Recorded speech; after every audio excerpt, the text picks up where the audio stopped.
Priority 1 message from Starfleet coming in on secured channel.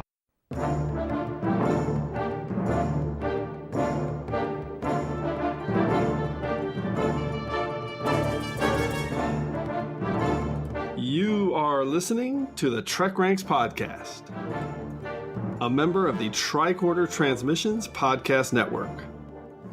This is episode 25, featuring the top 5 space battles.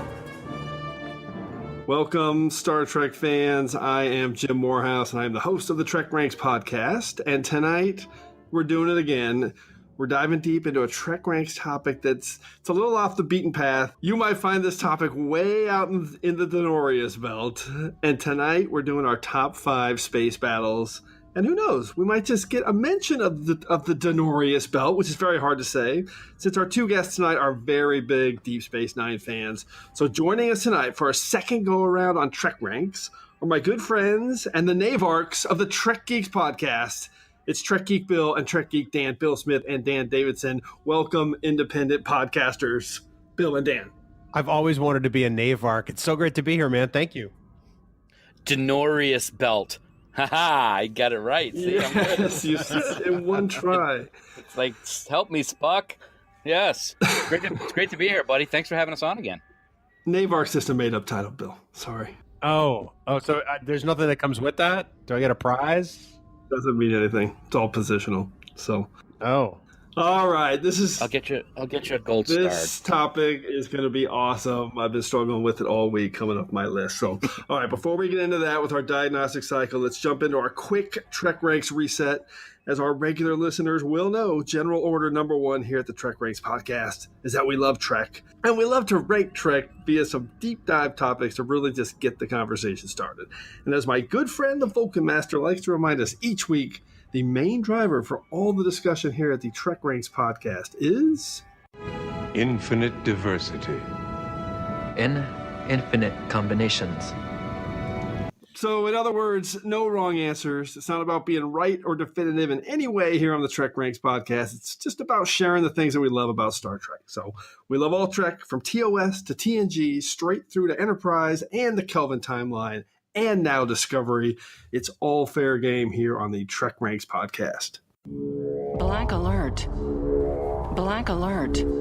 And speaking of the fantastic first season of Star Trek Discovery, just a reminder that Discovery spoilers are potentially in play, since there actually were quite a few epic space battles in Discovery recently. I'm looking at you, Into the Forest I Go and Battle at the Binary Stars. We'll see if we get any Discovery mentions from either one of these guys. And a reminder that we use episodes as a shorthand, but the 13 films are obviously in play as well. So, Bill and Dan, is all that about as clear as the trilithium resin that Cisco fired into the atmosphere of the Maquis settlement with biogenic torpedoes and 4 of the uniform? Whoa. Thanks for having me, Jim. It's good to be here. Oh. Denorius belt. Denorius belt. All right. We got all the intros out of the way. I love that. I think this topic is going to be great, but before we get going, I'm going to put my virtual display device here in the cockpit on so we can get our Jem'Hadar fighter started and signal to all of our listeners how they can message us. Hailing frequencies are open. You can check us out on the World Wide Web at TrekRanks.com and at the TricorderTransmissions.com. And if you'd like to leave us a message with your own picks, please do that at 609-512-LLAP. That's 609-512-5527. I'll give you that number again at the end of the show. We love hearing from you. The show's definitely better when we're getting feedback from all our listeners. So you can also find the Tricorder Transmissions on Facebook, and you can reach me on Twitter at TrekRanks and also at Enterprise Extra. So hopefully we'll hear from you. And to wrap it up, Bill, would you like to tell everybody how they can get a hold of you? Absolutely. You can find me on Twitter at TrekGeekBill, and I think I'm also on Instagram at that same handle. Or you can find one of our podcasts at TrekGeeks just about everywhere on social media. And I'll leave Dan to bring up the other one. Yeah, absolutely. You can find me. I got a similar name to Bill because we, kind of go hand in hand at TrekGeekDan. Very simple to remember.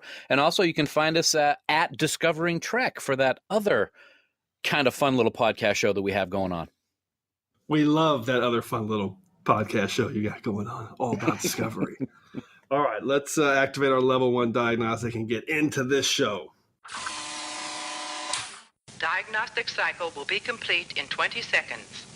Okay, so to jump into our level 1 diagnostic, I first want to give a little credit where credit is due, and we're going to this topic came up from an awesome voicemail that the TrekGeeks played on a show a couple of weeks ago. So hold on, I'm going to play that right now. It's from Jennifer, who took the time to leave us a voicemail. Here's what Jennifer has to say. I would love to hear an episode about you guys' top 5 battles. Like Sunday night, the Discovery kicked some ass. And when the Excelsior and Enterprise were fighting, that was pretty great. But what are your top 5 battles? She brought up a variety of topics, which I thought were all fantastic. One of which might actually make a great TrekRanks episode, huh? I think TrekRanks should be starting to, get us involved in maybe one of those special episodes for the top 5 battles. Wow. So you guys have some smart listeners over there, and I like the way you guys picked up on it really quick. Like, let's make this a TrekRanks. Well, where else are you going to talk about the top of anything but the TrekRanks podcast, where all you do is rank Star Trek you love? And I think this is fantastic. It's all the top of the chart. Everything in Star Trek is up on the top, so it's the top everything.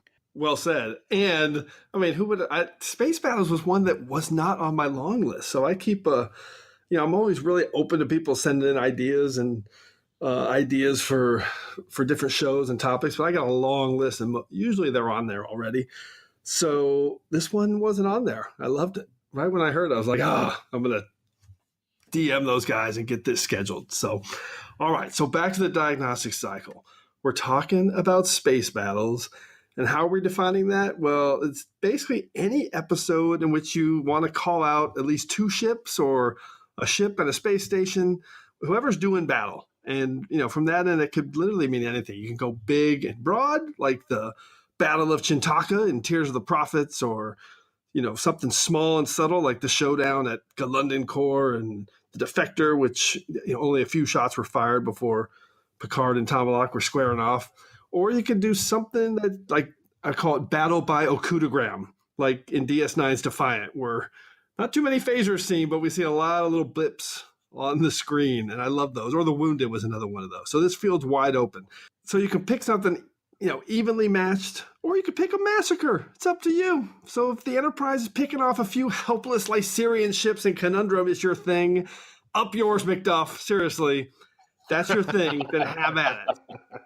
All right, so based on that breakdown, I'm super excited to see what Bill and Dan have come up with. So let's jump into our prime directive. I do not concur with your captain's decision. She's following our prime directive. Define prime directive. All right, Bill, let's start with you. Tell me how you broke down this topic based on all those criteria we just kind of threw out there that fit into it. Well, I wanted to look for battles that I thought were epic, whether in scope on the screen or in context of the story. And I think those are equally as important. And there's one at least that sort of changed my fandom of sorts and made me look at Star Trek a little bit differently. So I don't want to give too much away because I think it's going to be a pretty awesome pick if I do say so myself. But that's kind of how I formulated my list. Okay. All of these picks are going to be awesome. Dan, how about you? How did you tackle this thing? This was kind of difficult for me to decide how I was going to pick these. And I narrowed it down to, of course, special effects and space battles are always important, but it's not the number one reason, I think. Space battles are awesome. Explosions are great. But at the same time, I wanted to pick battles that had specific meaning for me and made me react in certain ways.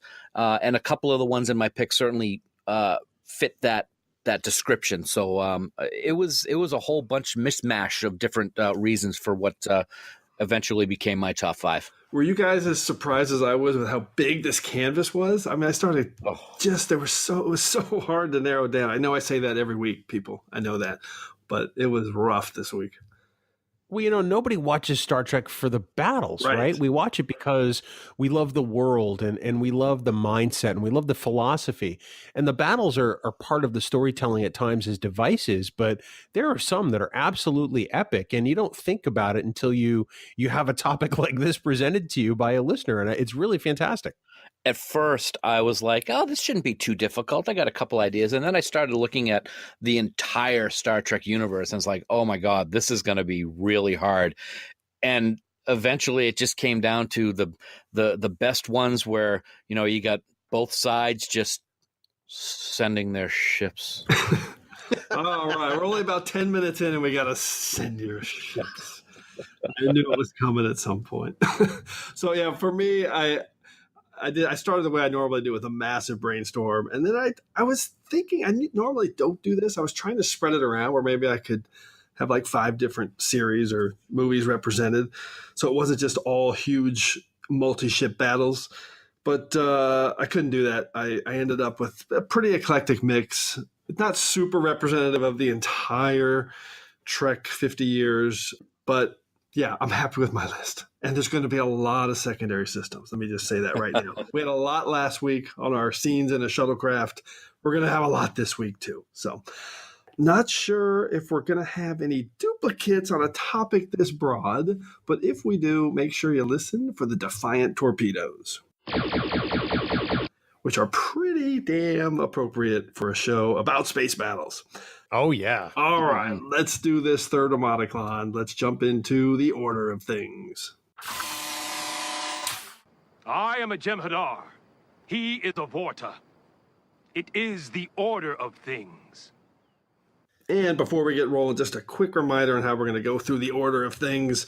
First, each of us will reveal our 5-word summary and a hashtag, which is our TrekRanks staple, to tease our pick or maybe give it away. And then we'll reveal our episode title and the specific battle that we're picking, and we'll talk through it. And then again, at the end, we'll do some secondary systems picks. Okay, Bill, let's start with you. What's your number 5 picks for top 5 space battles? I am so psyched for this. My number 5 pick, guys, actually comes from a movie. And the reason I chose this one is because it didn't involve ships flying in straight lines, coming head to head and just firing things at each other. My 5 words are the voice over the echo. My hashtag is set collision course, Deanna. And of course, I'm talking about the Battle of the Basin Rift in Star Trek Nemesis. Yes. Wow. This battle is so underappreciated because it's in a movie that's not great, let's be honest. Yep. But for me, this one was game-changing for those reasons I mentioned before. You had ships flying all over the place. You had the Enterprise pulling all kinds of turns, just firing blindly. I thought it was a really exciting battle, and it's definitely one of my favorites. I love this pick. It's such an underrated scene and battle in that film. I love that whole kind of final act with the whole setup and when they realize that they're about to get jumped. What was it? What's it called again? The Basin's Rift. Yeah, the Basin's Rift. Yeah, love that. Dan, how about you? I think it's great because I'm not trying to bash a movie, but it's kind of a wide opinion that Nemesis isn't the greatest of the Star Trek films, but to have one of the greatest battles in that film tells you how good the battle is. Yeah, for sure. And Commander Dinatra is fantastic. She's so good through the whole movie. There are some, I always say this about Nemesis, this is number 12 at TrekRanks, but I think there's a good movie in there. It's all down to Stuart Baird. His direction was just crap the way they pieced it together. So if I'm being honest, that's as negative as we'll get on TrekRanks. Or at least I would. I shan't disagree. Yeah. I mean, let's put it this way. If Jonathan Frakes had directed that movie, it would be a pretty good movie. I'm sorry. I really believe it would be a good movie. Yeah. So I agree. All right. Dan, how about you? What's your number 5 pick? Well, my number 5 pick is not along the same lines as Bill. My 5-word summary is a battle of the minds. And my hashtag is, in another reality, I could have called you friend. Oh, TOS, Balance of Terror. And the reason that I chose this battle is really the ultimate cat and mouse in all of Star Trek. And for me, the lack of actual battle, because there's not a whole lot, is why I've listed it. It's amazingly powerful to show what the commanders are thinking instead of what the might of their starships actually can do. And that's why I love this episode so much. It's the finest representation of what military leaders have to think through when heading into a dangerous situation. And it's one of the all-time best Star Trek episodes in history on top of that.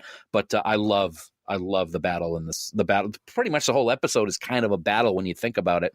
And it's my number 5. All right. Fantastic pick. I mean, Balance of Terror. Come on. There's so much incredible, intense, just amazing quality in the whole episode. It's hugely dramatic. There's memorable lines throughout it. Sometimes you think maybe it can get a little melodramatic, but it doesn't. It's like just right on the edge, but it's super, super cool. Love that it's basically an homage to a great World War II film, Run Silent, Run Deep. Yeah, great pick. How about you, Bill? And you get to see how dirty the Romulan starship is because there's all kinds of dust always falling down from the top rafters. And concrete. Concrete, yeah. I'm not going to say too much about this because you may have to queue up those Defiant torpedoes pretty soon there, Jim. All right. Well, okay. We might have a duplicate. All right. Let's go to my number 5 pick. My 5 words in a hashtag are underrated showcase for Sisko's prowess. Hashtag Mirror Defiant kicks ass. And the episode is Shattered Mirror, Season 4, Episode 20 from Deep Space Nine. And listen, I fully expect that I think people are going to be like, what is this? They're not going to be that into this pick because it's not exactly the Mirror Universe's shining moment. But Sisko commanding the Mirror Defiant against the Regent ship at the end of this episode is really, really amazing. He's got this, he's there to help fix the ship. And Smiley's, I guess they get it done. He's about to leave. Smiley's about to take the helm. And Sisko just realizes, no, I need to command this or they're going to get blown out of the water. And he's just legitimately showcasing his skills as a captain throughout this 5-10 minute battle where he's teaching everyone, pretty much how it's done. And I love this scene. It's going to get up against the huge Klingon cruiser. It's one of the first special effects moments in Deep Space Nine where they're really showing a lot of bobbing and weaving of the ships and up close, a little bit more than just the static ships in space shooting at each other. And I love that there's a moment at the end where he's flying really close to the Regent's ship and getting the better of it. But he's coming through like a cloud dust and he's basically destroyed the Regent's ship and got him out of the way. And they play back to this later in Valiant, the DS9 episode Valiant, where the young Red Squad cadets are trying to do the same thing basically with the Defiant class Valiant ship against the big Jem'Hadar cruiser. And they fail miserably. So I just love that this showcases Sisko's captain ability, and it's really tangible the way you see him performing. It's not just shoot over there and end of the story. It's really well done. Dan, I'm assuming you got a good take on this one. Well, Jim, I really can't say much on it other than you might have to be firing up your Defiant. I would be stunned if that happens. All right, so Dan, I will be stunned if that's the same pick. That's amazing. Bill, any quick comments? Yeah, no, I have to agree with everything you said, Jim. And I think the best part about this episode for me is it's essentially Sisko going head to head against Worf, who we finally get to see in the Mirror Universe. And that for me is really what sells this battle. Yeah, the effect shots are amazing. There's no doubt about it. But Sisko now has to outthink, a Klingon and the guy who's his own strategic operations officer in our universe. So you know that Worf has some tricks up his sleeve, and I think that's really what makes this a really exciting battle. I have to agree with you. Yeah, well said. It's the Sisko versus Worf element, too. Just makes it, I don't know, something about this moment always stands out to me whenever they show it. And I feel like it's the first time we really got to see that kind of action on Star Trek with terms of space battles. All right. Yes. Let's move to round 4. Bill, what is your number 4 pick? Well, I have to say that this particular battle, as a child, changed my perception of Star Trek, because up until then, I'd seen episodes like the Corbomite maneuver and other ones, and Tribbles, and some of the famous episodes. And when I saw this one, it gave me a respect as a child for Kirk as a commander and for humanity. And fire up those torpedoes, baby, because I'm talking about TOS Season 1, Episode 14, Balance of Terror. My five words. That's good.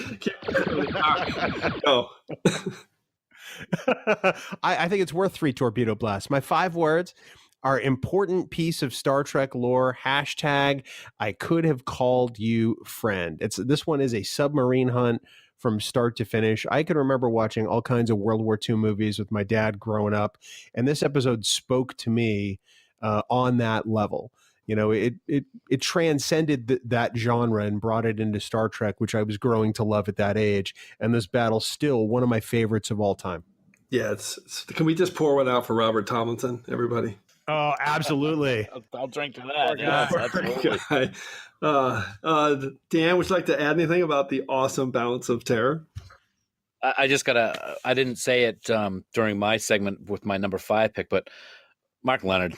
I mean, good. He's just so amazing in this role. And if we had never seen him again as Sarek or the Klingon captain in Star Trek: The Motion Picture, I would have been just so happy with the performance that he gave in this as an unnamed commander of the Romulan fleet. He's fantastic in this, and it's one of the reasons why I love it so much. I really love that point, because if you had never seen him again as Sarek or anything else, we would still remember Mark Leonard. Mm-hmm. That's how good this Romulan commander is. I love at the end when he says, "We are creatures of duty, just one more duty to perform." And then he blows up his own ship. It's so awesome. He is so a good. Sorcerer, that one. He reads the thoughts in my brain. Yes. So good. So good. All right, Dan, what's your number 4 pick? Well, for my number 4, I am jumping across a universe, kind of, and I am going with the most recent Star Trek film. My 5 words are the destruction of the USS Enterprise, and then I'll add yet again to that. Actually, no, I'm sorry. That's not my 5 words. That's not correct. I put that as my little topic. My 5 words are Enterprise never had a chance is my 5 words. And the hashtag is best Enterprise destruction sequence in Trek history. And I'm talking about Star Trek Beyond, when the swarm annihilates the ship and just cuts it literally to pieces. I took this as a pick for the special effects, as well as the emotion that I felt the first time that I saw this happen. As technology is advanced in our time with special effects the way that they are today, watching this happen to the Enterprise, even though it was the JJ-verse Enterprise and not the one that we've grown to love over the years, it's tough to watch when that nacelle gets when the nacelles just get cut off, and then the neck of the Enterprise just gets completely sliced off. It's really amazing. And then falling into the atmosphere of the planet. It's just an incredible sequence. One of the best, I think. Totally agree, Dan. I'm so glad you picked this. I mean, right now you got one from Balance of Terror, which is 6 episodes in, and Star Trek Beyond, which is the last film. Fantastic. This is definitely on my secondary systems. I considered this. Nice. I also considered the, which I'll talk about in secondary systems, the sabotage scene, of course, as well. Fantastic pick. Bill, what's your take on this one? You know, I love this pick because this is a battle where the Enterprise really can do nothing. They are defenseless. They have no ability to fight back, and they just sort of have to take the pounding. There's no last-minute ditch to save the day. The Enterprise is lost, and it's a glorious spectacle to see on the screen. It's pieced together well. It's edited incredibly, and the pace of that whole destruction sequence is grinding. I tell you what, it's palpable and you feel it. I'm glad you said that. I was actually going to mention that before we moved on, that the way the stuff going on inside the ship is just fascinating. I just remember that first time I saw the movie and I'm like, wait, Kroll knows who Kirk is? What's going on with that? Yeah. How does he know him? And just all the piecing together with what Uhura has to do, the trying to move the Abernoth or whatever it was called, and knowing that he wants it, so they're going to try and hide it from him. Exceptional scene, fantastic. I love this pick.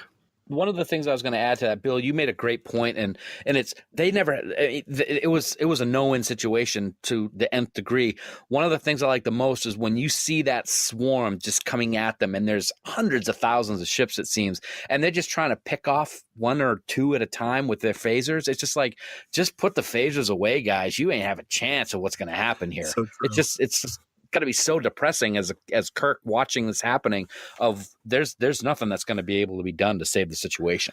Yeah, and Chris Pine plays that so well at the beginning when he kind of looks around. It's like, what's going on here? What is this? It's really well done. Proximity alert, sir. We have an unknown ship heading right for us. Lieutenant Uhura, hail them. Yes, Captain.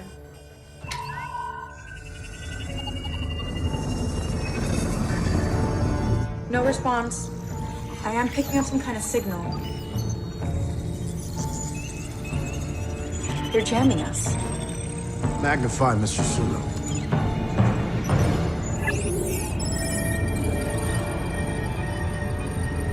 What is this?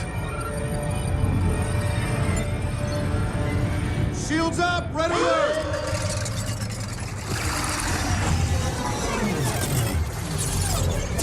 Fire at will! Okay, let's close out round 4 with my number 4 pick. My 5 words and a hashtag. This is going to give it away to anyone who's a big Deep Space Nine fan. The Odyssey goes down big.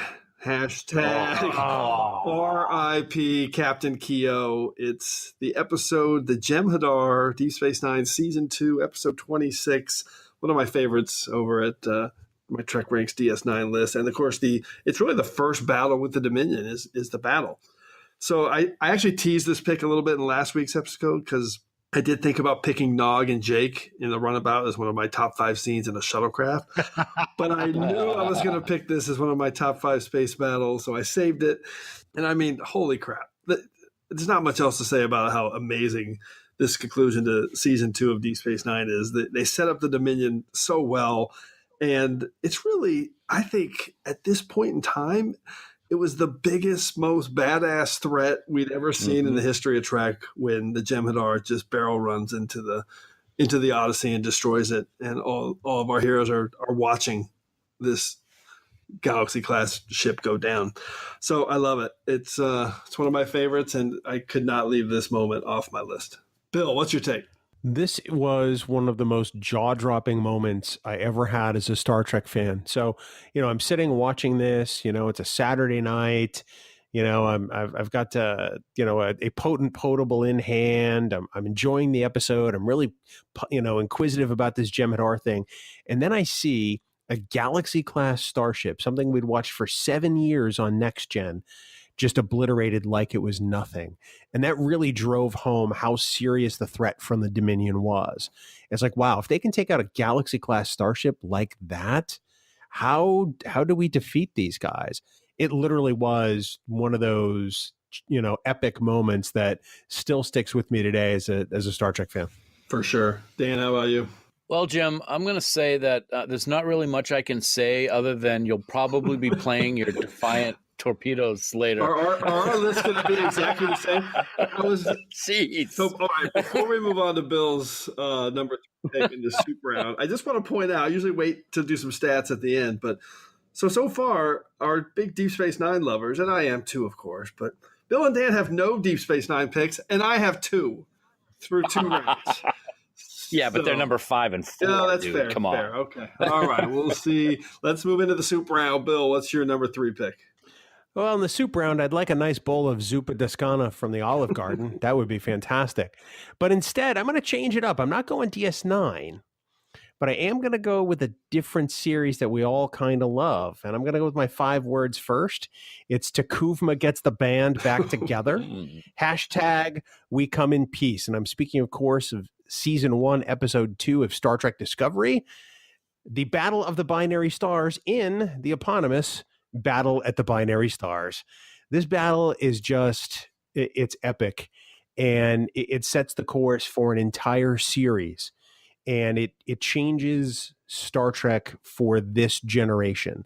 And I had to pick it because the visuals are amazing. When you see that ship cutting through the Europa, when you see the Shenzhou about to collide with an asteroid and then the tractor beam kicks in, it's exciting, it's nerve-wracking, and it's great television. Oh, such a great pick. I was hoping it would get picked. And this actually matches up with your Nemesis pick a little bit too, because of all the ships are coming in at different angles. And there's they're taking care of so it's not just, super static ships just shooting at each other. But my favorite moment of this battle is this, when they have that long distance shot where they're all just shooting at each other from a distance. Unidentified Klingon vessel.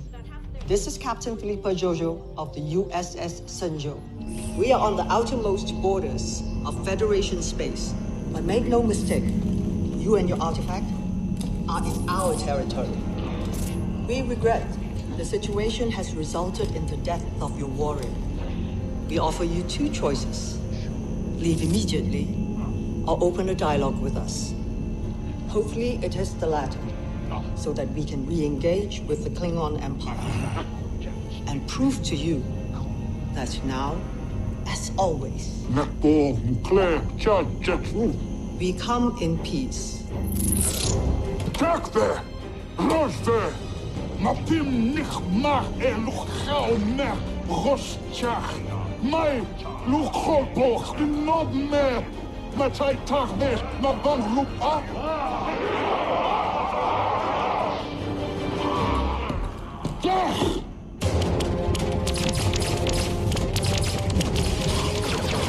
Battle station.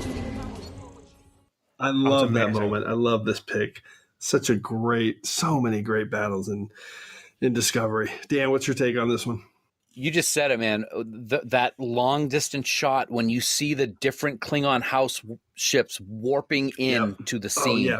The way that the warp happens, it's a little reminiscent of how the Star Wars ships come out of hyperspace, and it made me think of that. But one of the things I loved so much about the scene and the battle is we got to see phaser fire not like we're used to seeing phaser fire. And Discovery did it in a way that it was really cool with like the short little bursts and sort of like gunfire trailers, or I'm not sure if I'm calling them correctly, but I love the way that this battle took in. Bill, I got to say, you're absolutely right. One of my favorite scenes of the entire battle at the Binary Stars is the tractor beam rescuing the Shenzhou. That is a fantastic moment in that battle. I mean, speechless. I'm so glad somebody picked this because the whole series has been fantastic, but that setup for everything that happened afterwards was spectacular. All right, Bill, any other comments? No, it's funny, Dan, you mentioned the phasers in the Battle of the Binary Stars. For me, those are evocative of another one of my picks, which we're going to talk about a little later. Love a preview. Ooh. Love a preview. Wow. All right, we are at the halfway point. Dan, what is your number 3 pick? My super round pick is a classic. I'm not going to lie. My 5 words. His pattern indicates two-dimensional thinking, and my hashtag is the ultimate movie version of Cat and Mouse, and I am talking about the battle in the Mutara Nebula in Star Trek II, The Wrath of Khan. We talked about how Balance of Terror was the ultimate cat and mouse in TOS, and for me, this battle in Star Trek II is the ultimate cat and mouse of all the movies, and the actual battle is why I listed this here. As with the Balance of Terror, it was the kind of lack of battle why I listed it. In all of Star Trek history, this is really the first time where we see, I don't know what's the best way to call it, altitude is used when Spock says that whole two-dimensional thinking line and Z minus 10,000 meters. I thought that was brilliant on Spock's part for recognizing that. And it's been how many years, 20-something, 30 years since Star Trek II came out, probably even longer than that. Math is hard. I'm a Packlet. But the special effects have held up remarkably well, even after all this time. And I got to say, my favorite part of the scene is when the Reliance warp nacelle is just scissored right off by that photon torpedo. I absolutely love that part of the battle. It's one that will live for all time as one of the best. Well, needless to say, the Mutara Nebula battle was definitely on my secondary systems. I mean, it's all-time classic Trek, and I love that it's a great bookend for your Balance of Terror pick because they're both very, very similar in terms of the submarine type battle and using your smarts more than just blowing somebody away. If I could, I also would add, it wasn't a secondary system of mine, but I did want to make note of it here, is the initial confrontation between the Reliant and the Enterprise almost made it on my list, because even though it's pretty much just the Reliant kicking the Enterprise's ass, that's something that we're not used to seeing in Star Trek, to see the Enterprise take a pounding like that, and the special effects in that scene were equally as good, and the musical score in that scene is just unbelievable. Almost made it, but I did leave it off. That would have been an interesting pick. All right, Bill, what's your take on this little movie called? Let me check my notes. Oh, The Wrath of Khan. It's called. Well, I feel like I must advise you at this time that on the advice of counsel, I'm not allowed to talk about Star Trek to the Wrath of Khan because Defiant torpedoes will be coming into play. We have so many duplicates. People have no idea. I think every pick forward might be a duplicate. We'll see. All right, let's close out the soup round. My number 3 pick, also an all-time Star Trek classic. This one from TNG, and my 5 words in a hashtag: legitimately scary no-win scenario. Hashtag they're carving us up like a roast. It is Q-Who, Season 2, Episode 16 of TNG, top 20 over at my TNG TrekRanks list. And it's Enterprise's first encounter with the Borg. The whole thing is just, this is real danger. It's super ominous. And I defy anybody. The first time you watch this, the Borg just elicit this real fear. And those 18 people, they're really dead. So this is not a Q fantasy. I love, even though this is a pretty one-side epic battle, because they're just getting carved up like a roast. I was thinking of this was going to be a secondary systems pick, but I just had to put it on the list because it's just so classic.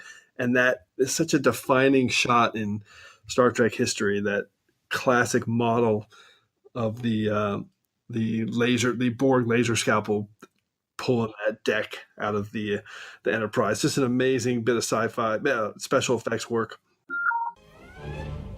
Report, Lieutenant. That beam is draining our shields. If they pull down our shields, we're helpless. Warpage, any heading? Engage. Captain, the beam is holding us here. Increase the power. Shields weakening. Shields will be down in 18 seconds. Locate the exact source of that tractor beam. Lock on phasers. Phasers locked on target. Fire.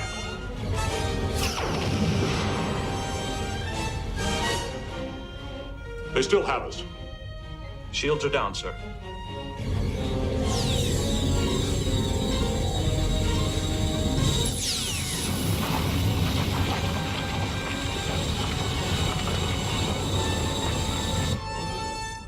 Type of laser beam is slicing into the saucer section.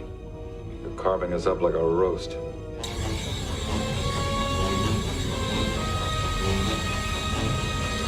With whatever force necessary. Terminate that beam.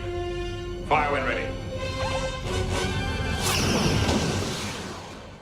Oh, one of my classics. And I love the resolution of this episode. It's always one of my favorites in Trek, where Picard's just like, yep, yeah, you were right. We're not ready. Get us out of here. Because I just think that's something you don't see a lot when your hero's doing, and I love that moment because I think it makes everybody a lot deeper. Really, really great episode of Trek. Bill, what's your take on Q-Who? Man, this is 2 picks in a row where you have selected absolutely jaw-dropping moments in Star Trek. That section where they pull out the cross-section of the Enterprise saucer really shows you how advanced the Borg are and what they're willing to do just to find out more. And the fact that it cost 18 lives meant nothing to them. It's sobering. And you get the sense from that episode that, yeah, we really aren't ready. And maybe we do need to, get that kick in our complacency, as Picard refers to it later on. So I love this pick, man. This is a fantastic pick and an outstanding episode. For sure. Dan? I don't know, Jim. What do you want me to say? I need you? I need you. Let me tell you a quick little story. This is almost 30 years now because we're after the 30th anniversary of TNG and it's season 2. So it's almost 30 years old, this episode. I can remember exactly what I was doing when I was watching this episode. I was at my best friend's house at the time. Her name is Jen. And this episode was on. And when that section of the Enterprise got pulled out and you could see like the quarters as they pulled that ship out, I was shaking like a leaf. I couldn't believe what I was seeing and I didn't know how to react. And being back then, oh, you're the Trek geek. Well, kind of funny now, isn't it? Because we're called the TrekGeeks, but I didn't know how to react, and I think my friend Jen and the people that were there were a little concerned about me because of the way I was reacting to this space show. But it hit me that hard, and I remember it as clear as yesterday of when I watched that episode for the first time. I love that story. You could see the grin on my face right now. That is hilarious. I think I've definitely had that story, and people are like really concerned about you. It's like, why are you crying? It's just a TV show. Why are you shaking? Classic. All right, so let's jump into round 2 and Bill's pick. But before we do, let's just get this out of the way. Just assuming this is a duplicate. So, Bill, what's your number 2 pick? This one may shock you, or one of you may have it coming up, but my number 2 pick is actually, it's a late addition. I actually had this on my secondary systems and I swapped it for a different episode. This one is, I actually rewatched this today and I remembered how amazing this episode was because from start to finish, it is a battle against something. My 5 words are battle against time and dominion, hashtag uncertainty from beginning to end. And I'm speaking of season 5, episode 26 from Deep Space Nine, Call to Arms, featuring the second battle of Deep Space Nine. There is nothing but tension from the start of this episode straight to the finish because they have to hurry up and finish mining the wormhole before the Dominion and the Cardassians get there. And then once the Dominion and the Cardassians get there, all hell breaks loose. It is an amazing battle. This episode grabs you from the start and pulls you all the way along. You know, you almost see a section of a Jem Hadar fighter hit ops, and then the force field bounces it off, which I thought was really cool. This battle is it's amazing, and it's a taste of what's going to come later in the Dominion War. Fantastic pick. I love that this is the first time we're seeing the Dominion fleet with the Cardassians as well when they're moving in on Deep Space Nine. Plus, this is where you get to stand in this place where you belong, Jim. That's right. This is my favorite speech in Trek history. It is so great. And the self-replicating minds. I mean, this episode has it all. It's spectacular. We've lost main power to the shields. Switching to auxiliary power, but I do not know how long it will hold. Defiant to Captain Sisko. Dax, go ahead. We've set the last mine. Activate the field and return to the station. Yes, sir. Dax out.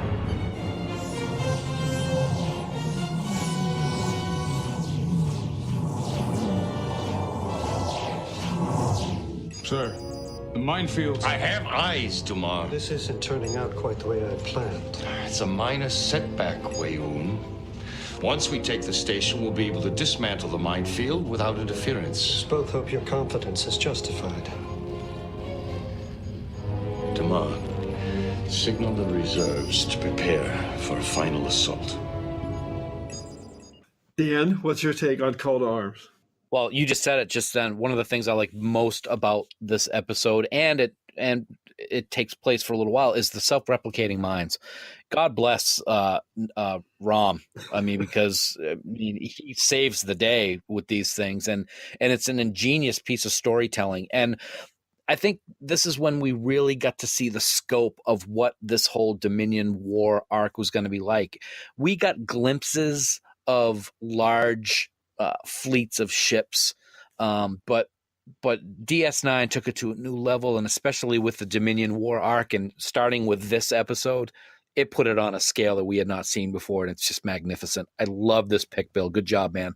Yeah, that's awesome. Thanks, buddy. All right, Dan, how about you? What's your number 2 pick? All right, my number 2 pick.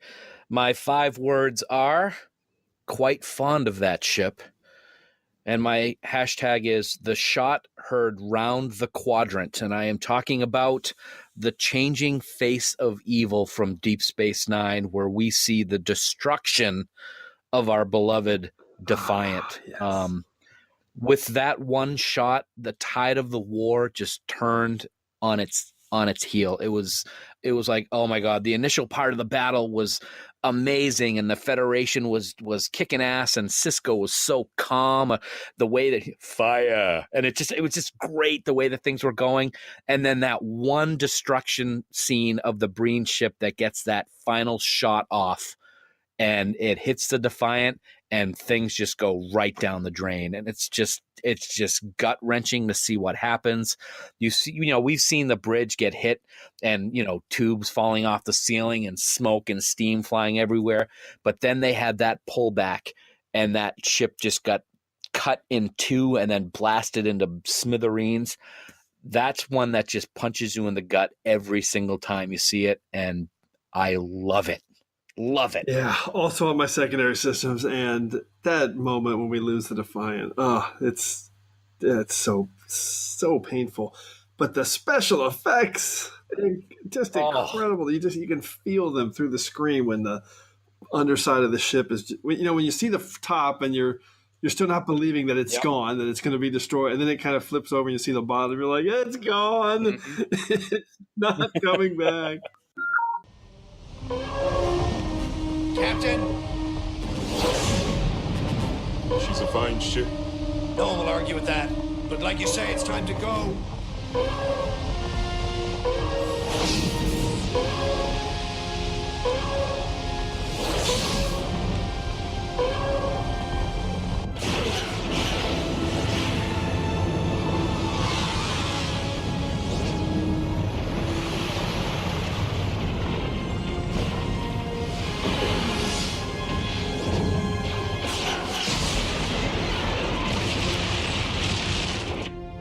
Poor Captain Cisco.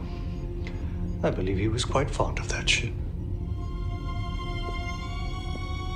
Founder, I'm happy to report that the Chintaka system is ours once again.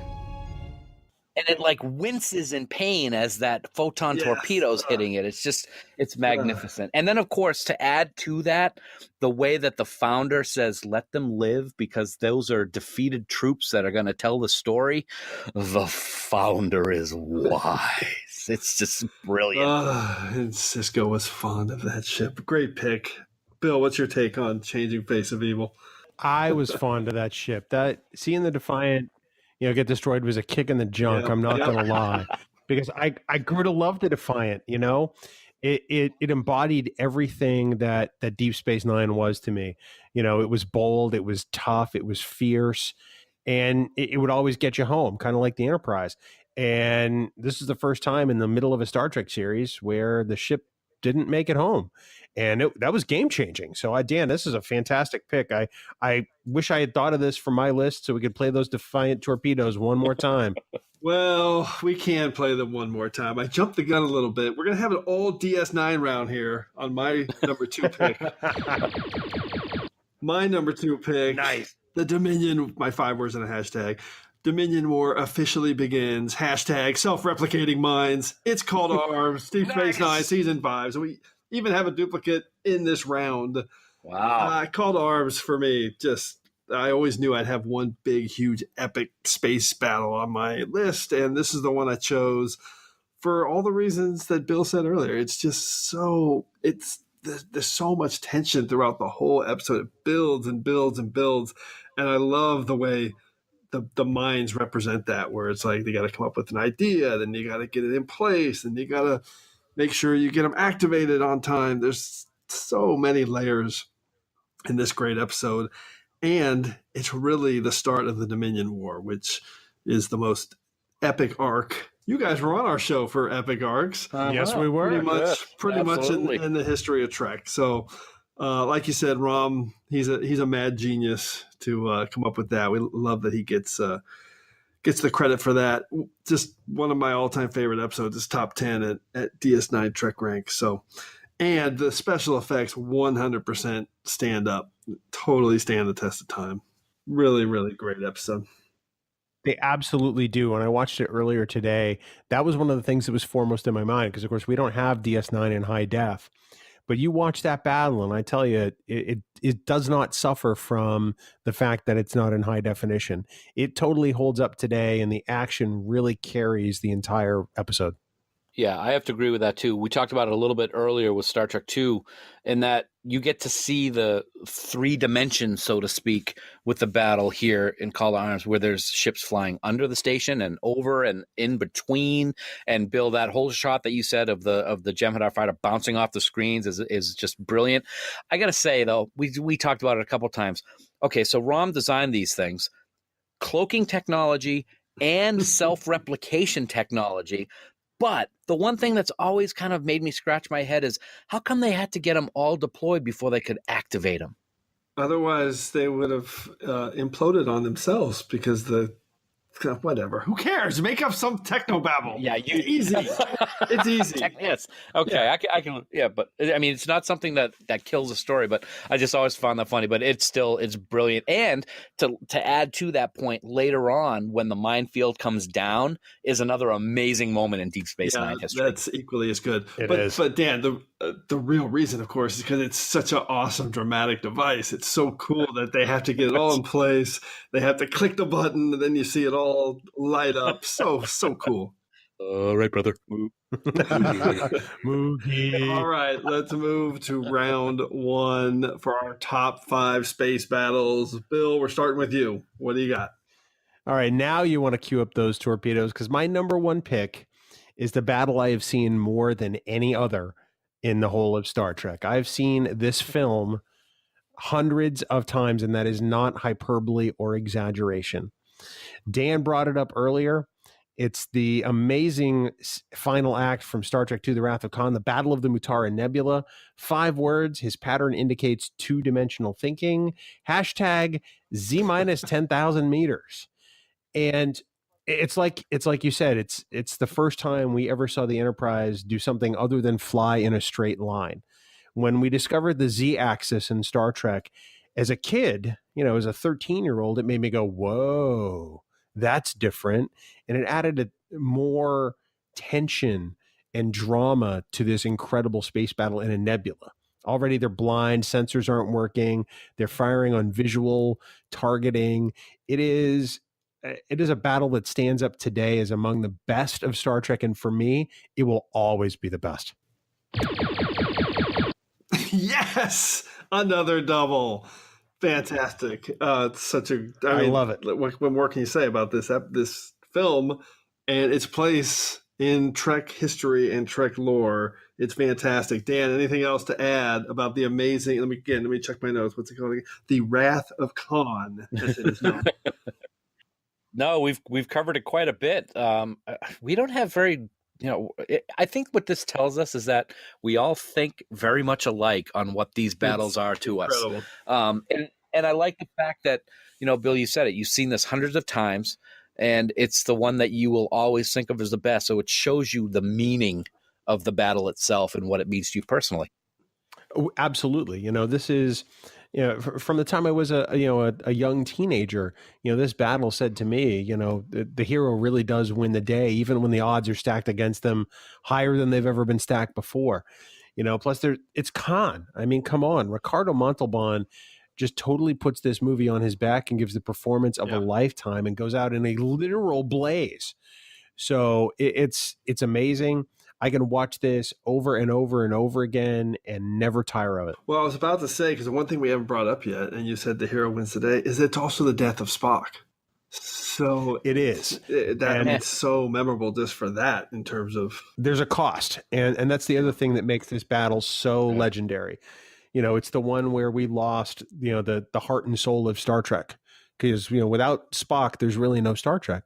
And at the time in 1982... we had no idea how that was going to resolve itself. Spock coming back, we don't know. Trust me, for those of us who lived it, we had no idea. None at all. Yeah, there was no internets, yo. Still can remember that. That was rough. Okay, Dan, what's your number 1 pick for top 5 space battle? Light them up, man. Go ahead, just do it. Yes, my number one, this was the one that I was talking about, which was the emotional one for me that really was, as Bill referenced earlier for a different episode, this was a kick in the junk for me. You talked about it, Jim, and it is Star Trek Deep Space Nine, Season 2 finale, the Jem'Hadar. Yep. 5 words, Kamikaze Jem'Hadar shocks us all. Hashtag, they were retreating. It's my number one for 2 reasons. Is we get to see a damn awesome space battle with a Galaxy class starship that we had never really seen before in a battle of this magnitude, and it gets destroyed, which we totally didn't expect. When that Jem'Hadar ship suicide runs into the navigational deflector and a piece of it spins off and nails the nacelle, I don't think I've ever had a jaw-dropping moment quite like that before this moment. And the destruction of the Odyssey, to me, was an unbelievable moment because, as I said, the fleet's in retreat back to the wormhole, yet the Jem'Hadar did the suicide run, and it showed Sisko and the Federation, as well as us, the viewers, what we are going to be in store with the Dominion. And it's one of the most amazing bleep moments that I can ever recall in Trek. Rio Grande to Odyssey. We've got Sisko. Well done, Chief. Damage control team to level 7. Our tactical control system is down. We've lost all power to phasers. Bridge to engineering. Get that port nacelle back online. Aye, sir. GO to runabouts. We've got what we came for. We better fall back before we... The communications array must have been hit. Kira, Dax, you heard him. Let's get out of here.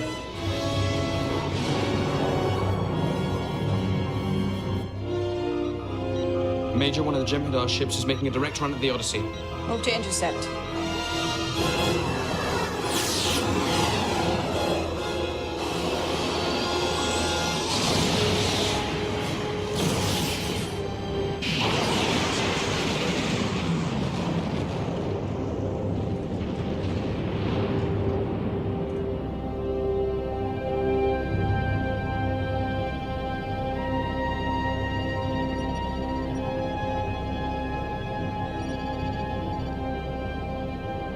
Trading. There was no need for a suicide run.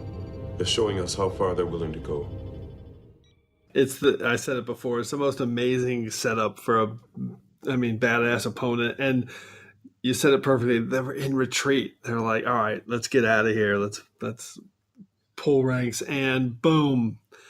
They're all just sitting there watching it happen. Yep. It's an incredible moment. It's super, super well done. Incredible. Bill, anything else to add on the Jem'Hadar? No, I think you guys summed it up both perfectly. It's like Dan said, it's one of those oblique moments that sticks with you, and I couldn't have said it better myself. All right, well, up to this point, we have 4 duplicates. So are we going to finish with another duplicate? No. We're finishing with a triplicate. It's nice. A rare triple. Oh. And of course, we have the exact same 5 words in a hashtag. In a different reality, hashtag, I could have called you friend. It is Balance of Terror, TOS, is my number one Star Trek space battle. Kirk and the Romulan commander squaring off. And like we said before, it's super intense. It's incredibly well done and paced throughout the show.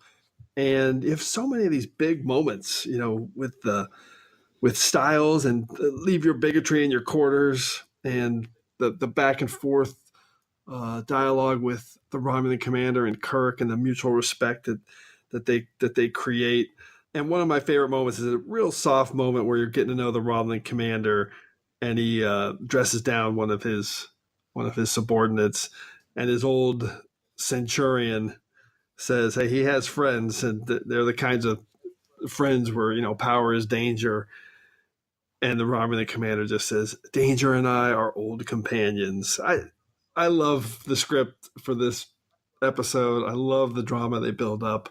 And let's face it, it's an all-time top 10 classic episode of Star Trek. Captain. Standing by to beam your survivors aboard our ship. Prepare to abandon your vessel. No. No, it's not our way. I regret that we meet in this way. You and I are of a kind. In a different reality. I could have called you friend. What purpose will it serve to die? We are creatures of duty, Captain. I have lived my life by it. Just one more duty to perform.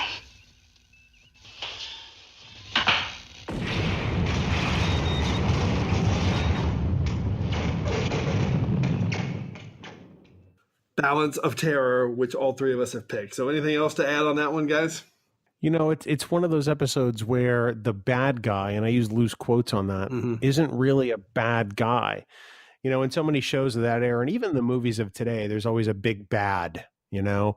And this one showed us that our adversary isn't always necessarily, you know, somebody who is acting with evil in their heart. It's somebody who's really not unlike us. And as a kid, that spoke a lot to me. And I think it still does today. You know, it really kind of sums up what Star Trek is about in those types of conflicts. Yeah, I have to agree with that. Bill, or Jim, I am absolutely over the moon that you picked this as your number one. It is one of the iconic episodes in all of Trek in the 50 plus years that we've been watching this show. I'm so excited that you picked this as number one because it like you said, it is so good. We could sit here and we could do a whole hour and actually, Bill, you know what? We're going to do a whole episode on Balance of Terror. I'm putting it in the book right now. We're going to do it. Okay. I'll clear that with the executive producer of TrekGeeks. See that you do. Yeah, it's a pretty amazing episode. It stuck with me literally for about 45 years since I started watching Trek. So, all right, Wow, you're old. Yeah, I'm an old man. Probably even longer. It's probably like 48 years. Okay, anyway. Let's jump into some secondary systems. I cannot believe how many duplicates we had. We obviously think alike, the three of us. I love that. And it's pretty rare we have this many. So, but let's get some secondary systems out there to get a little bit more variety into this show so we can talk about some more episodes. So, Bill, what do you got? Anything on your secondary systems list jumping out at you? Yeah, I've actually only got 2 secondary systems picks because I knew pretty much what my top 5 were. And there were a couple that I could have included, and I used those as sort of my bench warmers.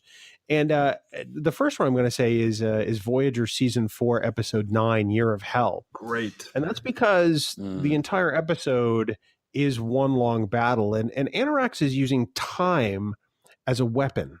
And that's pretty game-changing in Star Trek. I mean, this is a conflict like a Star Trek crew has never been put up against before, and the only way out of it, of course, is a Voyager reset button. But it's executed so well, and of course, Kate Mulgrew just gets a killer movie style line with "Time's Up."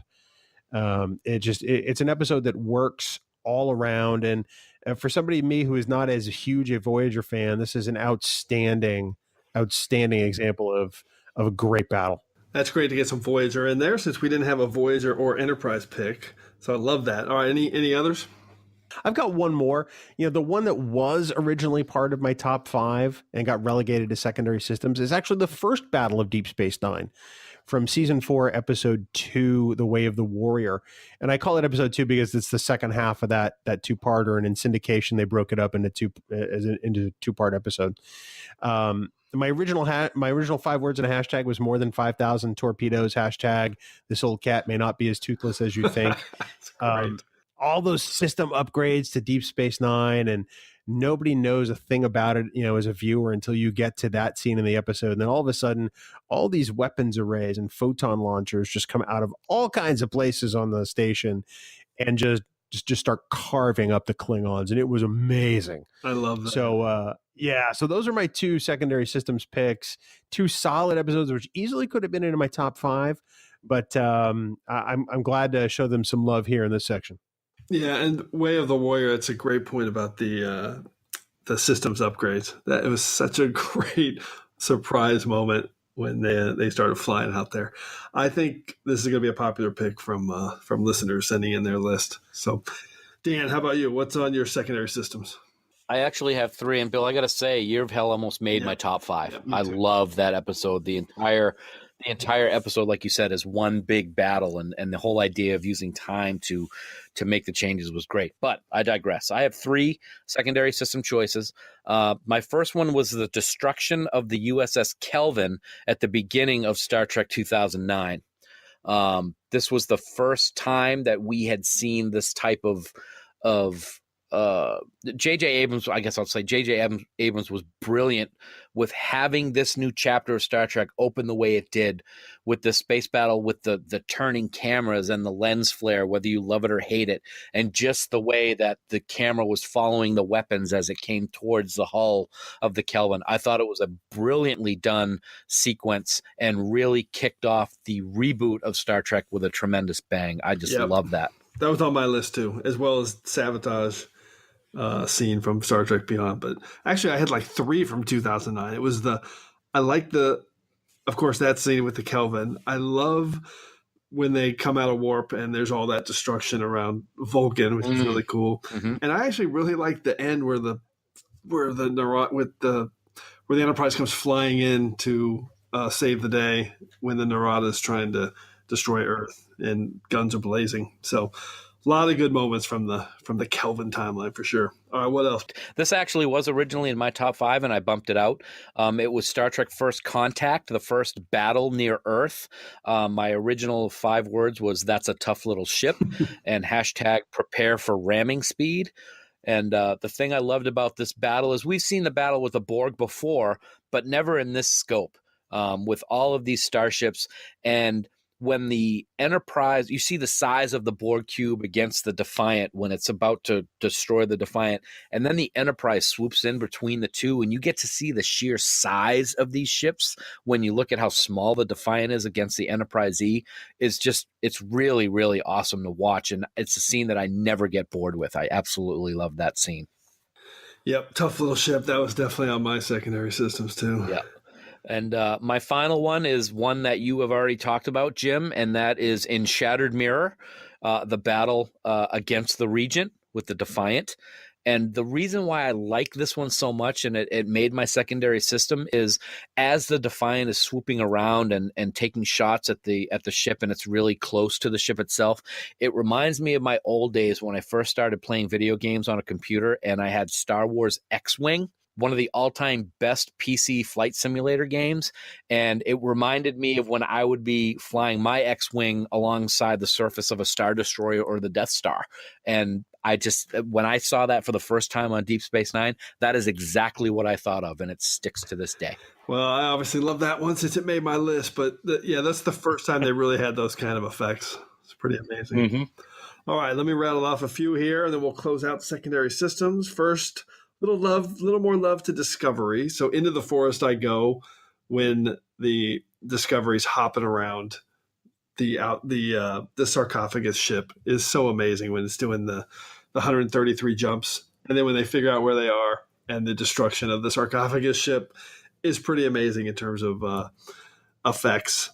And let's give some Enterprise love. One of my favorites is E2 from Enterprise, because I just love when they have two NX-01s fighting against each other and battling. I love that scene.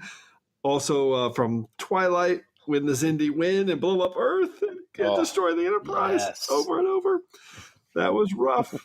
And I love the scene from Silent Enemy in Enterprise. If you remember this one where this ship keeps showing up and isn't talking to them, but is kicking their ass.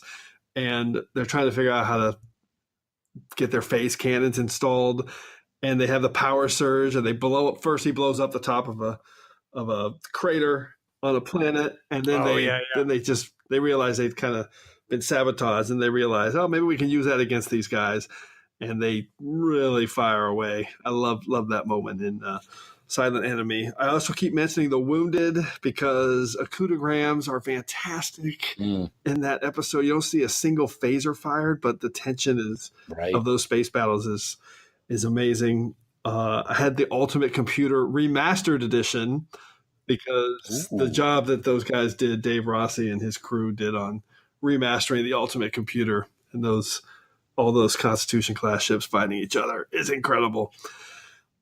Battle of Chintaka from Tears of the Prophets. I really just like to say Chintaka, so I wanted to get that in there.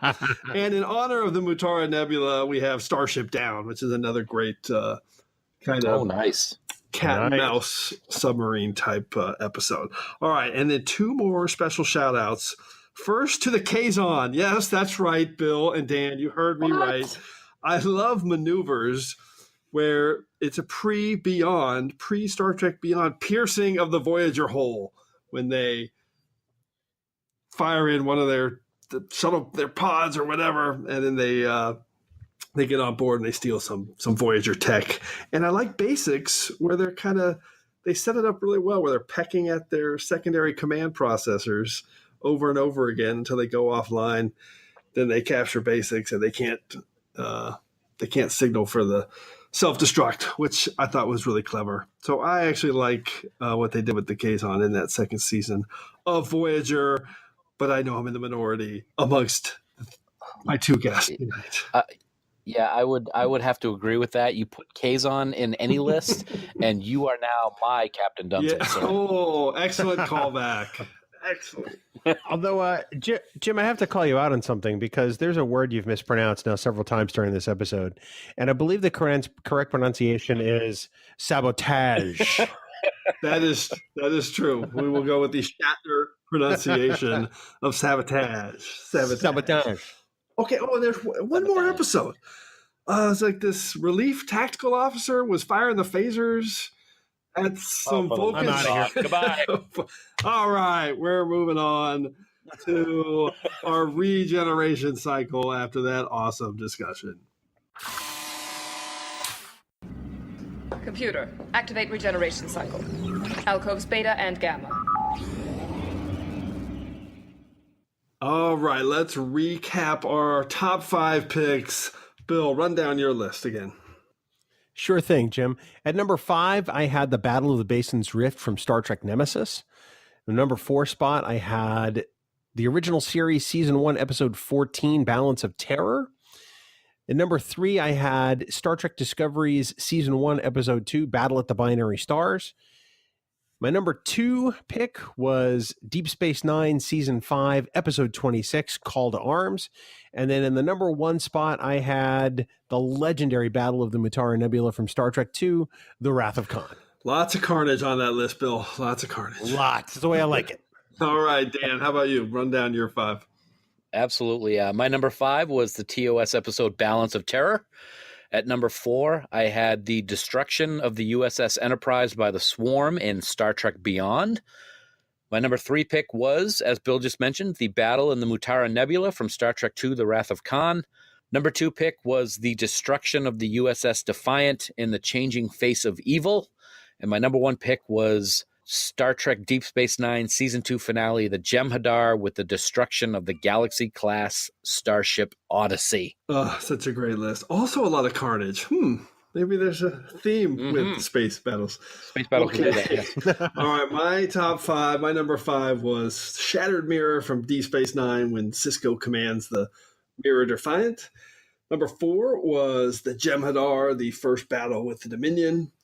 Number 3 from TNG was Q-Who when the Enterprise first encounters the Borg, an all-time classic. My number 2 was Call to Arms, another duplicate on the show, the start of the Dominion War from Deep Space Nine. And my number 1, a rare TrekRanks triplicate, was Balance of Terror from the original series when Kirk and the Romulan commander are squaring off. So, unbelievable list. Let's run down a few stats. We had 3 doubles and 1 triple. So that's a lot of guys on the same page for one episode of TrekRanks. That's amazing. All right, so we break it down. We had 1 episode from Discovery, 1 pick from the Kelvin timeline, 2 from TNG. I said before there were no Enterprise or Voyager picks. We had 5 from the original series and 6 from Deep Space Nine to lead the way. Not too hard to predict that Space Nine would be that high up. So yeah, amazing list. So let's wrap this show up by piloting ourselves straight into a temporal causality loop. The Enterprise has been caught up in a temporal causality loop, and I suspect that something similar may have happened to you. All right, it's time to hear from our listeners and run through some of the best submissions from our last show, which was our top 5 scenes in a shuttlecraft, which was an awesome topic. Could not have had more fun doing that. So we definitely had lots of ship flybys and ship approaches in the feedback. I was kind of a little bit surprised by that, actually. We had the motion picture flyby, the Wrath of Khan travel pod, the end of the voyage home. We had Picard and Yar and all good things. Even Tom Paris on his way into Voyager coming at, I can't remember her name, but coming at her at warp speed. So just a lot of those scenes, which is pretty cool that those stood out to so many people. And there was a realization of just how many great two-person scenes that there are in the cockpit of a shuttlecraft, because a lot of the picks were like Sisko and Dukat and Kira, O'Brien and Bashir, Sisko and Eddington, Geordi and Data, Garrick and Worf. There was just so many of those. So, all right. So for this week's temporal causality loop, I'm just going to highlight a few of my favorite deep cut picks. And first up was from former guest or a frequent guest, Alex Perry at Alexander T. Perry on Twitter. He had a personal pick from the first episode of TNG that he ever watched. He picked Data and Rasmussen.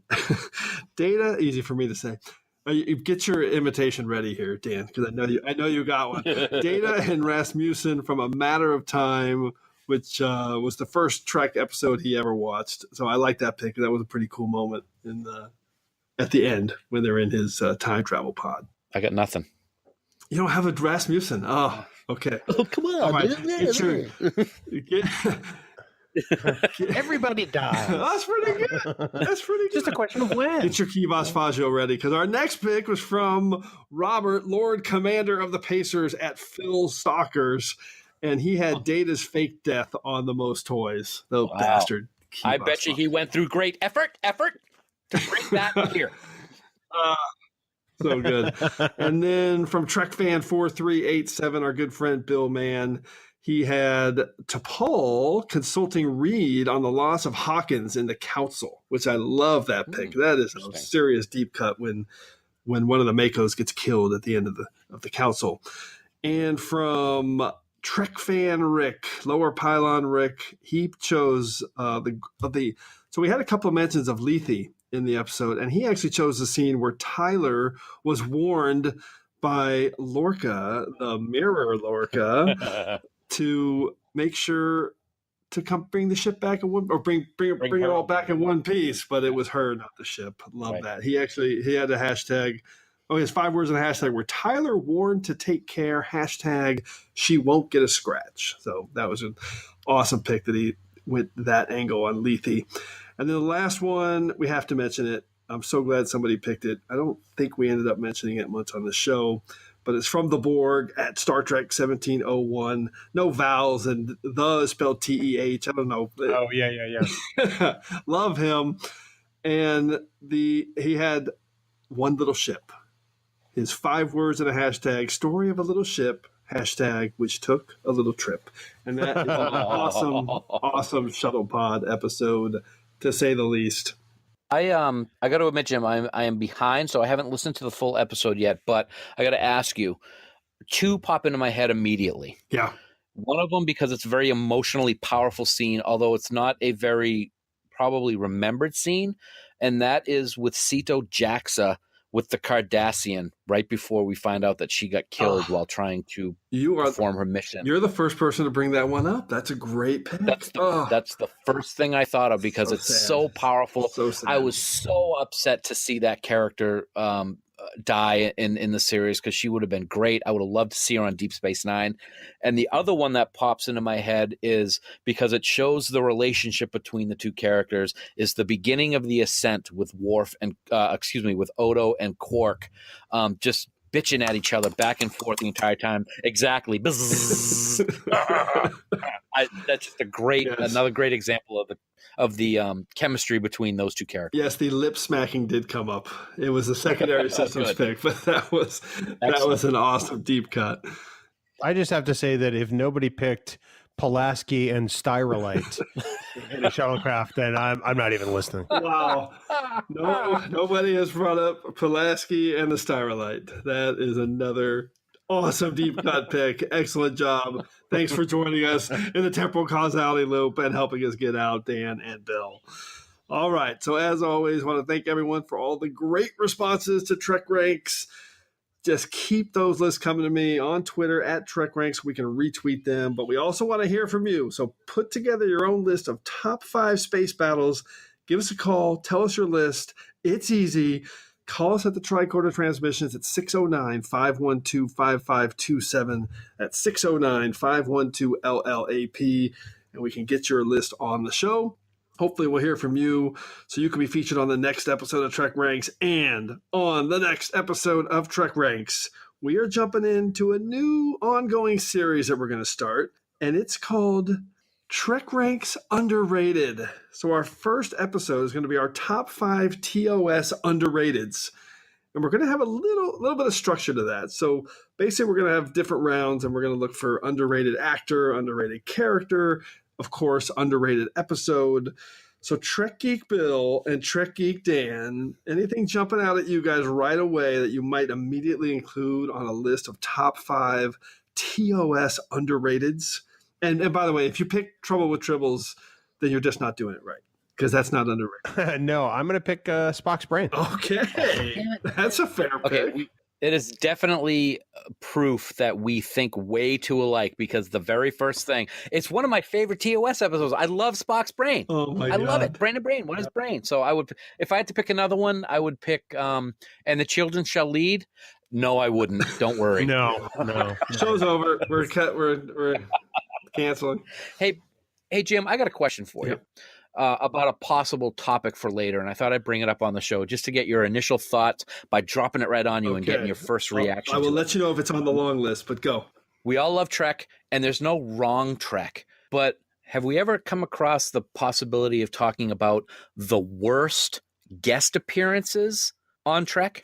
Well, we only do the things we love about Trek on TrekRanks. I know. But you could, I love spin it and argue that we love these terrible performances. Are you talking about the actor or the character, or a little bit of both? A little bit of both, because I actually brought this up to Bill when we were commuting to work the other day, because I just had to say, we were talking about something, and Andy Dick as the EMH2 came into my mind. And I'm like, I got to ask Jim about doing a worst of, because that is just putrid. Nope, never going to happen. But what the hell are you doing in my sick bay? I love when he says, "Stop breathing on my neck. My neck is just a simulation. So is my breath." All right. Here's the added bonus to our TOS underrateds. We're going to be joined by members of 5 Year Mission. Nice. On the next episode of TrekRanks, promoting their next album, which comes out April 27th. I knew you guys would be fired up to hear that, because we are all huge 5 Year Mission fans. It's going to be an awesome episode. I can't wait. Hopefully we get some deep cut choices from those guys, and maybe just a little extra insight to the great 5 Year Mission. That's beautiful. Fark Beyond the Stars is such a great episode. I love it. Fark Ranks? Fark Ranks. There we go. Classic.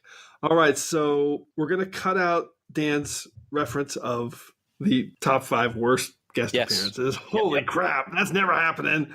But before we do that, let's wrap it up here. A huge thanks to Dan Davidson and Bill Smith, 2 great friends of mine. Thanks, guys. Hope you had fun on the show. Any final thoughts? It's always a joy to be here. Anytime that we can be on this show to try to eclipse Carlos Miranda's number of appearances, we're happy to do. You're one away. You're one away. One away. Now, I got to tell you, Jim, it's always fun to be on the show, because one of the reasons I love it so much is it makes you really think about all the things you know and love about Star Trek when we're coming up with these lists. I love doing it. I'm looking forward to doing it. It only took you 6-7 years to have us on the first time, and then it was only a little bit of time between this time. So you're getting better, man, and I appreciate you for it. Yeah, we're 25 episodes in, and these guys have been on 2, so that's pretty good. It's pretty good. All right, everybody. Thanks again for engaging with us here on episode 25 of the TrekRanks podcast. As always, I want to close by saying I'm looking forward to standing with you again here in this place where I belong. I'll be leaving now. You thought you could handle it. So handle it. Q.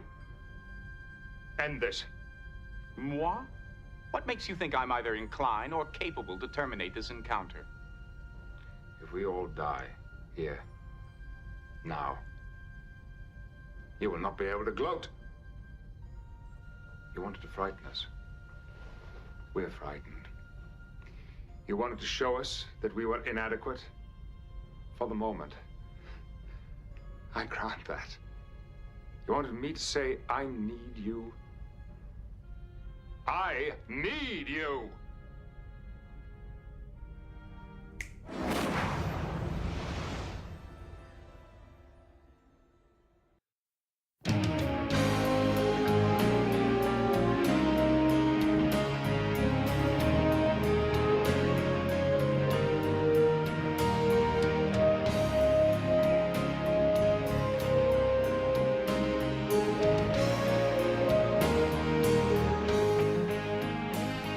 Hi there, thanks again for listening. If you're cruising the galaxy looking for even more Trek talk, why not visit our good friends Bill and Dan over at TrekGeeks.com? They've got a great podcast that covers a wide range of Star Trek topics, so you're sure to find something you'll love. And if you're in the mood for some awesome tunes, then you really need to head over to 5yearmission.net. The guys are writing a song for every episode of the original series, and each one is absolutely brilliant. So that's TrekGeeks.com and 5yearmission.net. Check them out today.